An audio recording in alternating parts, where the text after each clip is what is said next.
What I neglected to say, did you hear the beautiful guitar playing as you came in earlier? Yeah. Yes, the beautiful guitar playing was played by Jo.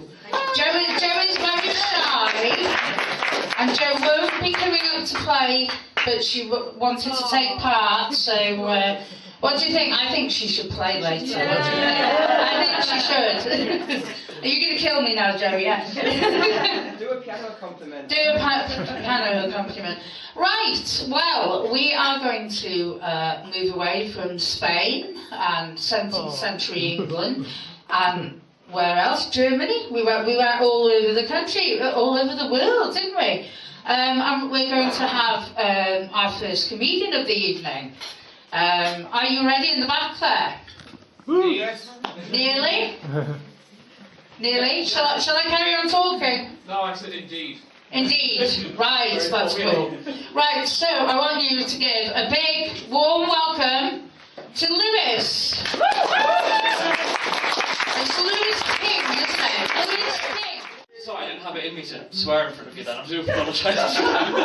Also, I noticed I'm not religious, but there's a picture of Jesus up on there, and I thought, actually, he's in so much pain right now, I don't want to say any more words to upset him, so fair enough. Hey, this is great. This is all excellent. You've all come out tonight. Well done, because Eurovision's on tonight. So everyone goes now. Oh what? I forgot to tape it. You don't need to catch it up on iPlayer. It's nice that you've come out to listen to good music and embrace diversity rather than listen to terrible music and argue about international politics. So that's a lovely thing, isn't it? Yeah, it's not round of applause for that. Great, it is. I'm very, you know, when Nia said earlier, if you come here for music, everyone put the hand up, and they said, if you come for stand-up comedy, there was a moment there that was really tense where everyone went, yeah. It's like, phew, that's okay. Otherwise, this is going to be really, really awkward. This is a really amazing room. I get very easily distracted, so if we're talking, I just suddenly just go, don't worry. Because I just noticed that there's a sun over there, but there's a massive hole in the sun as well. Global warming. Yeah, maybe that is. Maybe it says something about that. I don't know. I was thinking of Black Hole Sun, sung by Soundgarden, but that's me anyway. So my name's Lewis King. I'm a bit of a confession. I want to be super famous, but so then people will shout my name when Ed Sheeran walks down the street. See how he likes it. Yeah, so this is the I guess diversity fundraiser. I'm filling in as your ginger tonight. Get your quota in. Actually, when I went to uni, I shan't really go there, but I was in some pictures for that promotion, and they actually upped the saturation of my hair just so they could get that diversity quota in there. It's crazy, yeah. And so I'm originally I've come from Leeds today, but I'm originally from Lincoln. Yay, come on you imps. I used to say the old phrase, I don't like football, which is why I support Lincoln City. But as we've heard recently, because they ended up getting to the quarter-finals, it's not a joke anymore. They're actually kind of good. So, but if I mention that, people don't know Lincoln, I say, imagine York if you bought it from Aldi's. It's still quite nice, you know, but you can say that's same brand satisfaction. It's a very small town, so we get excited by like any media coverage, like even our own local radio station. You just walk past it and go, oh wow, we've got a radio station! Oh, that's exciting!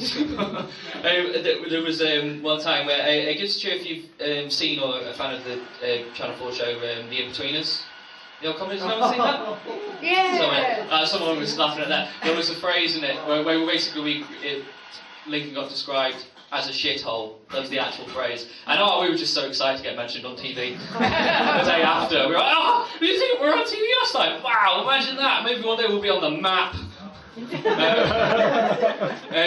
One time Tom Hanks was in the Hollywood Tom Hanks came to Lincoln to film 10 seconds of the Da Vinci Code, and oh my god, we had to call out a search party for our shit because we lost it. It was crazy. Very, very exciting.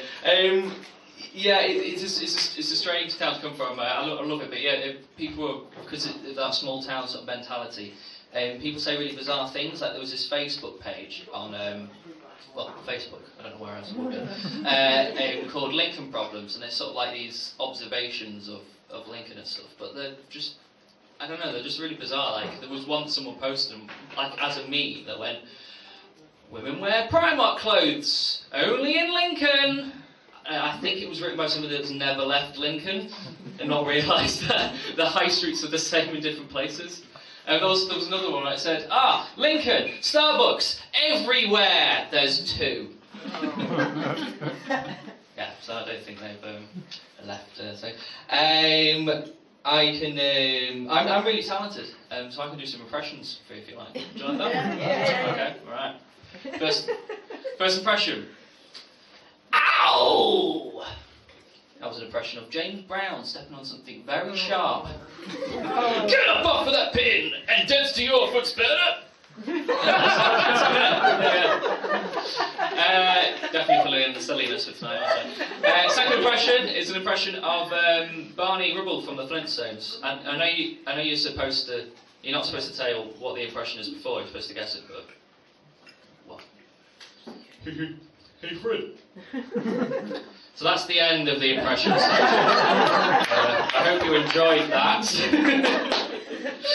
Let me just have a little look at other things we can talk about. Oh yeah, I've got I think I've won at drinking, and then what's drinking? I don't get hangovers anymore. I think that's why I've won.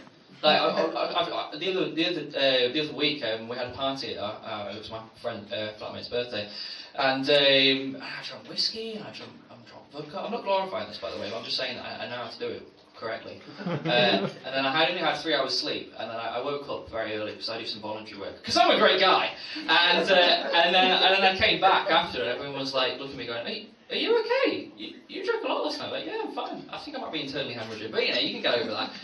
But yeah, I don't get actual hangovers, but I get like shame hangovers. Like, you don't feel it in your body, but it burns in your soul because you go, "Oh no, I realised I did terrible things last night. What was it, brain? I don't know, Lewis. Maybe you should check your Twitter." "Oh no." "What was that?" "Oh, you tweeted the co-op, didn't you?" "Why did you tweet the co-op?" "Because they wanted to sell an out-of-date sandwich, and that really riled you up." It was the thing. It was a sandwich, and it was out of date by 5 minutes, but they wouldn't sell it. Here's the most important thing you need to know about that. I wasn't buying the sandwich. My friend was buying it. He wasn't bothered, but I was bothered by this. And my tweets go onto Facebook as well.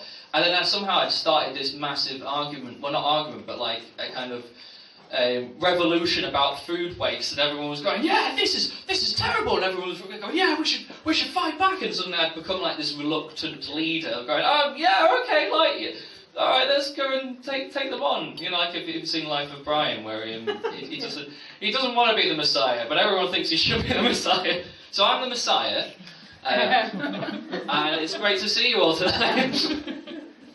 I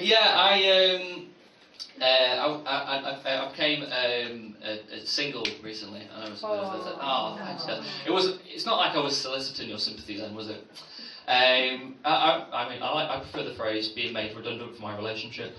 Yeah. I like that. Or "back on the market now," as my mum said to me.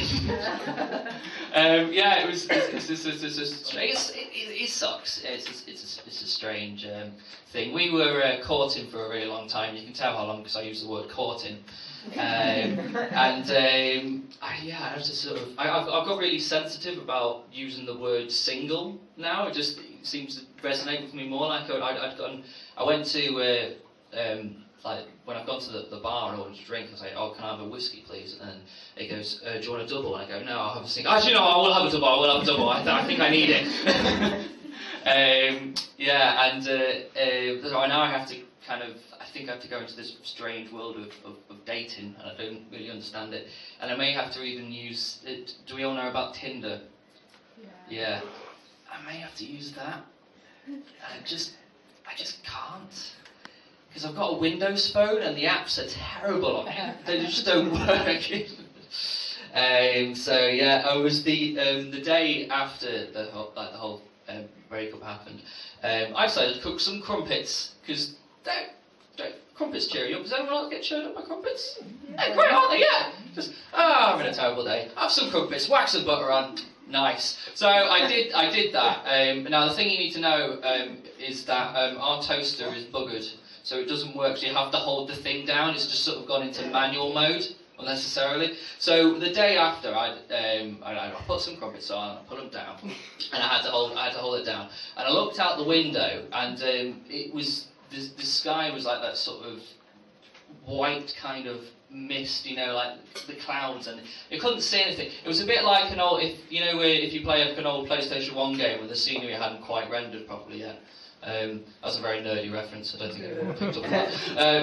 So I was just looking at it, just going, oh god, this is like a metaphor of my life. I can't quite see my future or anything right now, and nothing seems to make sense. And it was at that point that I realised that the toaster wasn't on, and I'd been holding my finger down for ages. And I was thinking, actually, you know what? That's not the metaphor, that is. Thank